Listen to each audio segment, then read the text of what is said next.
everyone, thank you so much for joining another episode of Story Talk. Hari ini kita ada tamu istimewa, Felicia Regina. Thank you so much for joining me today. And hari ini kita akan ngobrol sedikit tentang entrepreneurship journey. So hi Felicia, thank you so much for joining me today. How are you? Hi Cidewi, I'm good. How are you? Good. Good to see you again. Perasaan baru ketemu berapa minggu yang lalu ya. Okay, so Felicia mungkin boleh gak cerita sedikit tentang gimana sih awal mulanya itu kamu memulai bisnis gitu? Maybe for people yang baru mau mulai bisnis, kayak how was it for you personally dulu? Oke, aku start Mirail Sugar Wax pada saat tahun 2013. Pada saat itu I just ngeracik sendiri di rumah, di dapur lebih tepatnya. And then gimana cara start pertamanya, aku tuh nggak terlalu banyak mikir ya. Aku nggak punya banyak plan yang very elaborate, nggak ada impian untuk harus sampai gede sekali. I just do it because I love it dan I need it. Aku pas pulang ke Indonesia, pada saat itu aku kuliah di Malaysia, aku pulang dan aku melihat ternyata opsi untuk hair removal itu sangat amat terbatas. Yes, very true. Ya, 2013 terbatas banget. Bener. Nah, at the same time, I don't have enough money untuk pergi ke salon for waxing, untuk waxing products yang out in the market itu nggak bisa cabut atau membersihkan bulu aku karena I have kayak my body hair itu quite thick. Tapi even salon pun juga nggak banyak loh, by the way, nggak exactly gitu. Exactly. Yeah. Pada saat itu juga nggak banyak. So I think that I need this. Jadi aku bikin sendiri di rumah, walaupun konsistennya nggak bagus, tapi it did the job. And then aku mikir itu yang paling penting ya, it did the job ya, gets the job done. Ya. Dan aku mikir kalau misalnya ini itu sesuatu yang aku butuhkan, aku merasa perempuan di luar sana bahkan laki-laki juga pasti membutuhkannya. So karena it's no longer aku yang pakai, tapi aku pengen orang lain untuk cobain, jadi aku doing my own research gimana cara bikin formulanya stabil dan konsistensinya oke. That's how I started Mirail. Wow. So basically nggak usah banyak pikir, langsung mulai aja, nggak usah banyak planning, nggak usah banyak cincong, jalanin aja gitu ya. Yeah, exactly. Okay. Jadi so along the journey ada nggak, ya pastilah namanya bisnis pasti kan banyak rintangan, ada up and down segala macam. Ada nggak maybe lessons that you've learned over the years ini for you when you're building your business ini gitu? Okay, I started in 2013 dan di 2013 itu aku fokusnya itu ibaratnya ya sampai sekarang juga fokusnya mengembangkan usaha, mengembangkan bisnis, tetapi intentionnya itu beda. Pada saat 2013, my intention is to earn the money, and I forgot in business. Yang namanya bisnis itu tuh kita nggak bisa kerjain sendiri dan itu aku lupa, aku ignore that. Aku masih merasa untuk membangun usaha yang sukses bisa kok bergantung pada kemampuan diri sendiri. It was totally wrong. Dan ketika aku shift my focus, aku mulai shift my focus itu tuh kayaknya 5-6 tahun kemudian, di mana in order for me to success, I have to help others to be successful as well. Nggak perlu harus sampai successful di kayak earning a lot of money, tapi apa sih success for them? Okay, success for them is having an affordable waxing kit gitu loh yang mereka bisa pakai di rumah. Aku fokusnya itu me.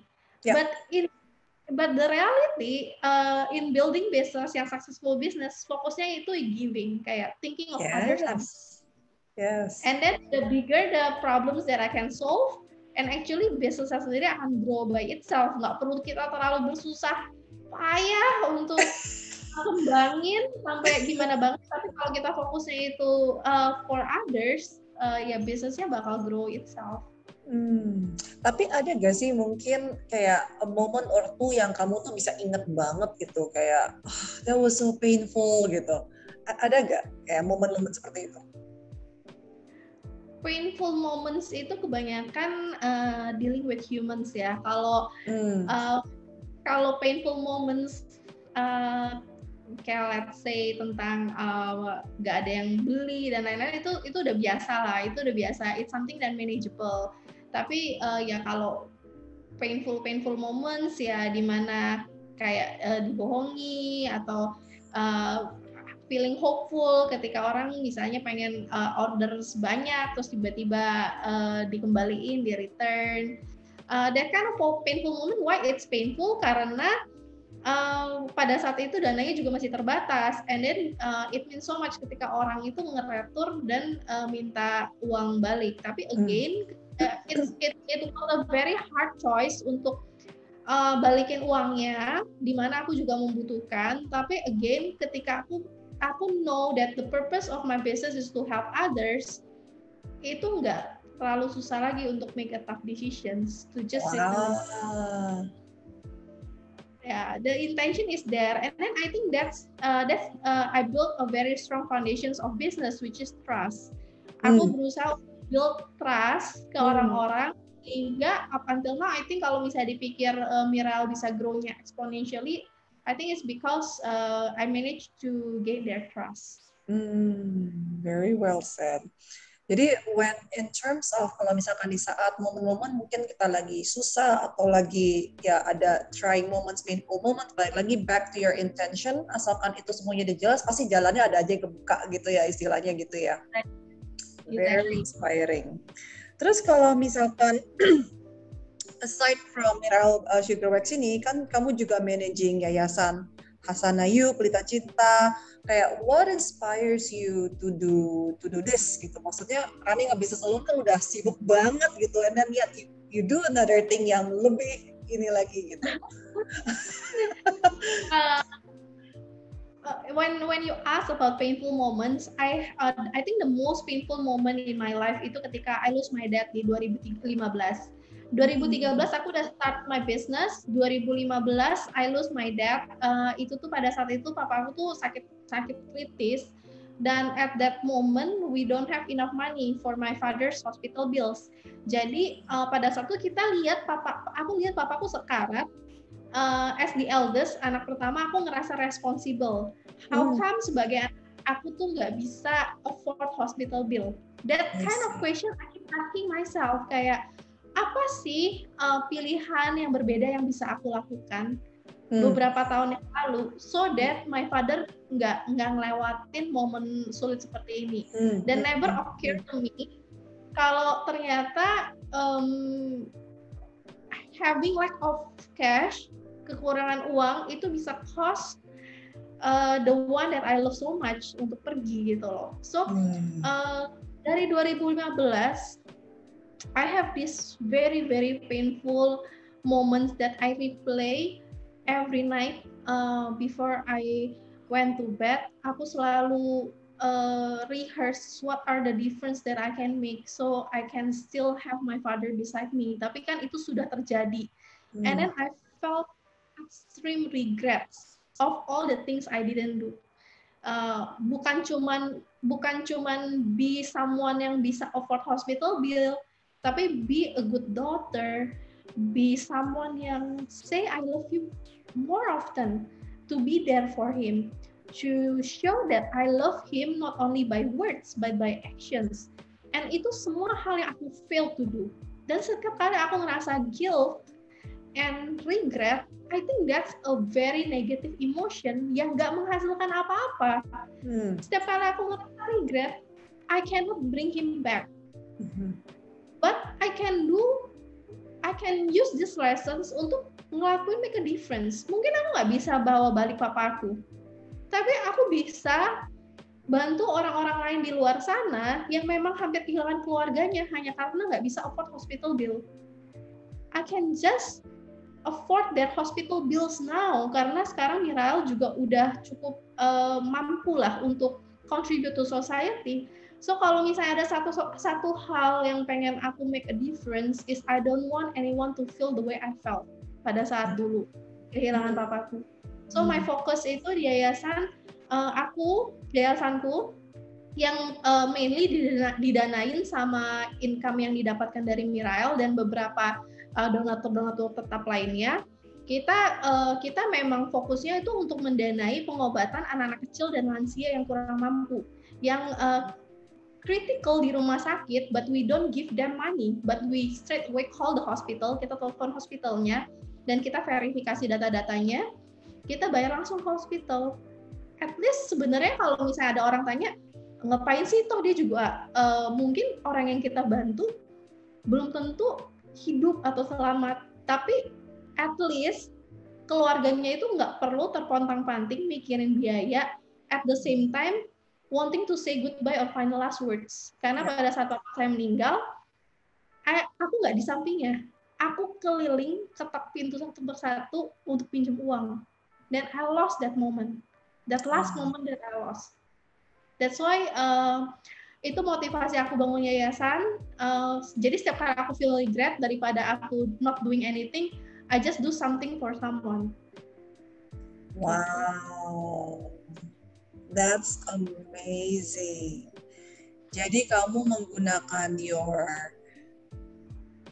let's call it painful moments ya ini untuk daripada disia-siakan begitu aja, tapi it opens up your heart and it makes you malahan kayak, okay, what else can I do? How can I contribute? Gimana caranya supaya orang lain tuh nggak perlu melewati seperti ini lagi gitu, or at least less painful lah gitu mungkin kalau emang bisa gitu. That is amazing. That's very inspiring. Wow. Okay. So some people say that giving is a way to live abundantly. What do you think about it? So I believe, aku percaya hidup berkelimpahan itu adalah a state of mind. Kalau kita lihat dengan apa yang kita punya, kita bisa memilih antara kita merasa abundance atau kita merasa kekurangan. Of mind. That's why mungkin ada anak kecil yang have nothing, kayak benar-benar mungkin di kantongnya cuma ada 5.000 rupiah, tapi dia merasa extreme joy and then feel abundance. So abundance itu tuh bukan sesuatu yang kita harus punya apa baru kita feel abundance. We can feel abundance. Kita bakal bisa ngerasa berkelimpahan anytime. And then kalau ada yang bilang kayak kita tuh harus ngerasa berkelimpahan dulu baru kita memberi. Sebenarnya bisa dibalik dengan ketika kita memberi, kita melatih diri untuk merasakan berkelimpahan. Karena banyak banget yang mikir aku hanya akan memberi ketika aku sudah punya segini. Actually it's wrong. Giving is actually attitude dan habits. Having habits of giving. That's why itu berhubungan banget sama yayasan aku bangun, di mana ketika ada donatur atau nggak ada orang yang mau contribute dan they ask, can I just boleh nggak aku berkontribusi 5.000 rupiah? And then I said, even 1,000 rupiah, I will feel as the same appreciations sama 1 juta rupiah. Why? Karena the essence is not about the amount of money, tapi essence-nya itu adalah habit of giving. Karena ketika kita give, we feel abundance, and ini bisa grow kita punya heart untuk keep giving. Setuju sih, aku setuju banget with what you just shared. Aku juga jadi baru ingat at one point I was learning about abundance, karena dulu I have such a kayak pikiran tuh scarcity banget gitu, parah banget lah pokoknya lah. Dan I remember ada satu saat itu yang kayak di rekening bank tuh kayak udah makin menipis tuh kayak udah, ini gimana gitu untuk bayar tagihan kredit card aja kayak udah nggak cukup gitu, kadang ini gimana, kayak udah langsung scarcity-nya tuh semuanya keluar. And then ya itu aku kan lagi belajar gini gimana segala macam, and then the lesson that I got was give gitu. Terus aku kayak pikir, tapi gimana caranya ya, sekarang aja kurang, kalau give tapi tambah kurang gimana ya. Cuman ya like what you just said gitu, it's all about state of mind.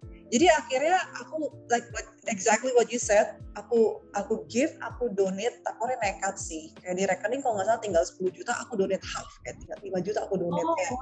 Ya, padahal tagihan kredit card itu kayak berapa gitu, berapa belas juta atau 20 juta atau berapa lah. Terus kayak I have no idea gimana caranya, tapi pokoknya I just follow my heart, my intuition, coba aja, just do it gitu. Yaudah, so I did. Lagi ada acara apa nggak inget. It was near year end. aku kasih setengah nekat sih, pikir-pikir lagi gila juga. Terus udah gitu, and then I started cleaning up my house. Kayak gila nih rumah kok banyak banget sih barangnya. Itu aku mulai beres-beresin, kan anak-anak udah mulai growing up, ada banyak mainan, bekas baju baby, dan so on and so forth gitu. Garasi juga udah penuh gitu kan. Begitu aku kumpul-kumpulin, akhirnya aku cari ada gak sih yang lagi nerimain donation gitu. Akhirnya ketemu. Oke, mereka mau terimain gitu. Setelah dikumpulin, aku tuh sampai harus sewa truk gitu loh. Banyak banget barang gitu, like literally so much stuff, kayak baju-baju baby lah, mainan, so much stuff. Akhirnya aku kirim sampai satu truk, orangnya terima kaget, wih banyak banget gitu. Iya, aku juga kaget, itu banyak banget ya. And at that moment I understood what abundance means. Kayak at that moment aku kayak baru berasa, gila ya, ternyata I'm abundant. Ini gila, ini barang aja sampai satu truk gitu loh. I mean imagine, I have so much gitu. Mereka ini tinggal 5 juta, tapi I have so much gitu kan. Kayak I feel so abundant. And then semenjak itu miraculous things start to happen. Kayak bener-bener yang miracle. Pokoknya ada aja yang masuk ini dan pokoknya tiba-tiba udah lewat aja, terus kayak baru inget, gue gimana tiap hari bayar tagihannya, tapi I made it gitu. Oh my God, that's amazing, really amazing. I feel inspired. Yeah, so yes, I totally agree with you about making it a habit untuk giving. Itu it's such it's very powerful. Yeah, very powerful. So yeah, thank you for bringing that up. Terus kayak misalkan juga kamu juga take at the concept of sekolah kehidupan. How does that help you face challenges in both in business and personal life? Tentang sekolah kehidupan. Sekolah kehidupan. I made an article tentang sekolah kehidupan kayaknya beberapa bulan yang lalu. Itu tuh saying that kenapa sih kita hidup? Kenapa kita ada beberapa challenge yang specially made for us? Kalau aku bilang specially made for us, kenapa? Kayak very very simple example, kayak in my personal experience, aku tuh facing a lot of heartbreaks sebelumnya. Kayak mungkin kalau bisa dibilang aku tuh udah maksudnya aku meet a lot of people yang cowok yang aku kira adalah pasangan hidup aku, tapi end up putus. Kayaknya udah maybe 10. And then ketika aku koreksi ke dalam diri aku, it's actually sekolah kehidupan, tapi aku nggak lulus. Makanya aku ketemu orang the same kind of guy, kan aku belum lulus. And then I ask myself, what are the lessons that I have to learn, then I have to realize. Dulu ya, aku punya mindset, semua cowok in the end is going to break my heart. And it's true, jadian terus.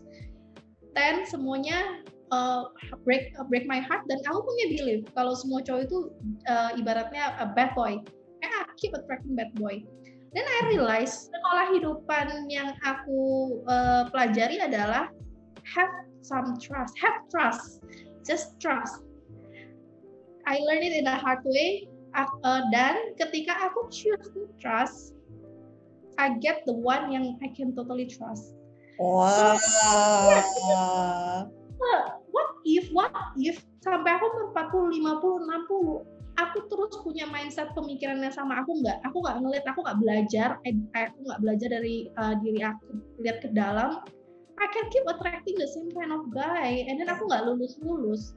Dan aku percaya aku akan dapat kayak gitu terus sampai aku belajar. Gitu. That's what I call about sekolah kehidupan. Like every phase of our life pasti akan ada challenge, dan challenge ini akan terus datang sampai I learn. Dan itu akan stop. Then we will get another more interesting challenge. Tapi iya sih, that's so true. I agree. Jadi kalau misalkan teman-teman yang lagi nonton, kalau kalian juga pasti pernah deh ngalamin kejadian di mana yang kok kayak begini terus, kurang lebih situasinya sama, maybe orangnya beda, detailnya agak beda, tapi kurang lebih intinya sama lah gitu, same problem, cuman different people aja, atau mungkin different sini, tapi kayak kok gini lagi, and then kayak terus-terusan seumur hidup kok gini lagi gitu ya. I'm sure everybody have experienced it gitu. Jadi itu yang disebut sekolah kehidupan, supaya the idea is teman-teman yang lagi nonton jangan kayak kenapa sih kayak gini terus, kalau masih kayak gitu terus means you haven't learned your lesson. Whatever the lesson may be, so pay attention dan coba pelajarin ini faktanya apa, what is the lesson that you're supposed to learn, karena once you learn it udah kan it's gone, right? Maksudnya dia gak balik lagi kan, right? Nggak balik lagi. Even itu balik, it's no longer a challenge. Yes, betul. Tapi biasanya ada tes kan, like do you realize kayak ada tesnya dulu gitu. Kalau kita udah lewat dan kayak oh oke, terus dia udah menghilang aja gitu. Ya, just kayak ketika aku change my mindset kalau ada aja cowok baik di dunia ini, then I met cowok yang benar-benar baik, and then suddenly my lingkungan semua cowok-cowok baik, and I cannot mention one person yang nggak baik. It's very hard. Kalau dulu ya, let's say kamu challenge nih, coba sebutin cowok-cowok yang nggak baik. I can just go along kayak 1 jam nggak habis, and I can give very exact example. Now I cannot. Aku nggak tahu siapa yang nggak baik. I cannot give example anymore. Ini literally you get what you ask ya. Jadi kayak misalkan kita bilang semuanya nggak baik, ya dapetnya semuanya nggak baik gitu. Makanya hati-hati tuh teman-teman ya. Kalau orang bilang ucapan itu doa, it's so true gitu. Karena kamu akan manifestingnya ya yang kayak begitu. Dibilangnya orang cowok apa tadi, cowok nggak ada yang baik ya, cowok nggak ada yang baik. Ya udah, setiap kali ketemu cowoknya selalu ada aja yang nggak bener gitu. Tapi giliran once you change it, tiba-tiba satu pun juga nggak bisa ketemu ya. Nggak ketemu. That is amazing. Okay, thank you so much, Felicia, for sharing your nuggets of wisdom and sharing your life today. It's been very, very inspiring for me. Aku benar-benar tersentuh banget with your story, and you have such a big heart. It's amazing. Aku senang banget kalau ketemu, people who have big hearts, who have the right mindset. It's just menyenangkan aja gitu, and just share more light to this world. It's amazing. So thank you so much for being you. Thank you so much for being here today. And yeah, I wish you semuanya lebih lancar lagi. Dan ketemu cowoknya makin banyak yang baik-baik. Tapi udah gak perlu ya sekarang ya. Thank you so much. So that's it, guys, for today's episode of Story Talk. What an inspiring lady ya, Felicia ini. So thank you so much for watching this episode of Story Talk. Felicia is such an amazing and inspiring lady. So I'll catch you again next time in the next episode. So see you guys.